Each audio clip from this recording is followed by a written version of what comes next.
तो राहुल गांधी विदेश दौरे पर हैं बोस्टन में उन्होंने महाराष्ट्र में विधानसभा चुनाव को लेकर सवाल उठाया। सवाल ये उठाया कि विधानसभा चुनाव में चुनाव आयोग निष्पक्ष भूमिका नहीं निभा रही। कई सारे डेटा मांगे जिसे वो नहीं दिया गया। वोटरों की संख्या बढ़ गई। कई सारे सवाल राहुल गांधी ने बोस्टन में उठाए और उधर राहुल गांधी ने बोस्टन में सवाल उठाया, इधर भारत में विवाद। राहुल गांधी के बयान के बाद विवाद थमने का नाम नहीं ले रहा। बीजेपी राहुल गांधी के बयान पर पलटवार कर रही है, तो वहीं इस दौरान राजस्थान पहुंचे कन्हैया कुमार से ने बीजेपी पर तंज कस दिया। साथ में क्या कुछ कहा वो बताएंगे, लेकिन ये भी बता दें कि संबित पात्रा ने भी राहुल गांधी को टारगेट किया और उन्होंने नेशनल हेराल्ड का मामला भी उठा लिया और कहा कि सोनिया गांधी और इधर राहुल गांधी ये सब जो है संपत्ति को मतलब हथियाना चाहते हैं, जो एजीएल के संपत्ति है। इसी पर जब कन्हैया कुमार से सवाल पूछा गया तो कन्हैया कुमार ने तंज कस दिया। क्या कुछ कहा है तंज कसकर, पहले वो सुनाएंगे, आपको बताएंगे। उससे पहले आप बयान सुन लीजिए कन्हैया कुमार के, संबित पात्रा के।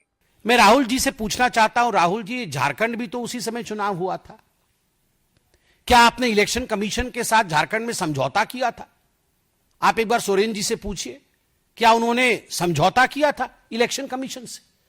प्रियंका वाड्रा उसी चुनाव में जो बाई इलेक्शन हुए थे, उसी समय उसी कालखंड में जो बाई इलेक्शन हुए थे, उस बाई इलेक्शन में वो जीत के सदन में आई, कंपनी के तहत रजिस्टर्ड हुई, उसको जो है पहली बार किसने स्थापित किया, उनको कुछ जानकारी नहीं है। 4-5 व्हाट्सएप पे सुबह में झूठ आता है, उस झूठ को दिन रात सोशल मीडिया से लेकर के टीवी चैनल पे बैठ करके बोलते रहते हैं।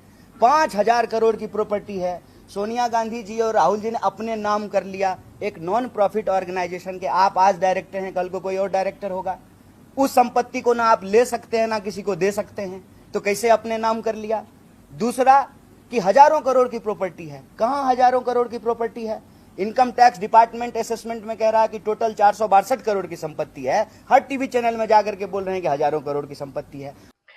कन्हैया कुमार ने साफ बीजेपी पर तंज कसते हुए कहा कि एजेंसियों को हथियार के रूप में इस्तेमाल करने का उनका आदत है। और अगर अमित शाह जो जय शाह पर का तंज कसते हुए जो कन्हैया कुमार का कहना हुआ कि जय शाह के पापा के पास पूरी एजेंसियां हैं, अब ईडी इन्फोर्समेंट डायरेक्टोरेट नहीं रहा, क्योंकि ये बीजेपी का एक्सटॉर्शन डिपार्टमेंट है। ईडी को एक्सटॉर्शन डिपार्टमेंट उन्होंने कहा। इसकी सजा दिलवाने की दर 1% भी नहीं है, यानी कि 100 लोगों के खिलाफ कार्रवाई करती है, लेकिन इसमें से एक भी दोषी साबित नहीं कर पाती है ईडी और सजा नहीं दिलवा पाती। कन्हैया का यह भी दावा हुआ कि नेशनल हेराल्ड मामले में जो धन शोधन अधिनियम है, पीएमएलए, इसके तहत जो मामला दर्ज किया गया राहुल गांधी और सोनिया गांधी पर, यह बेबुनियाद है, क्योंकि संपत्ति कंपनियों के बीच में पैसों का कोई लेन देन नहीं हुआ। उन्होंने तर्क दिया कि जिस कानून के तहत मामला दर्ज किया गया है वह वहां लागू होता है जहां पैसों का लेन देन हो, जबकि यहां पर पैसा लेन देन नहीं हुआ।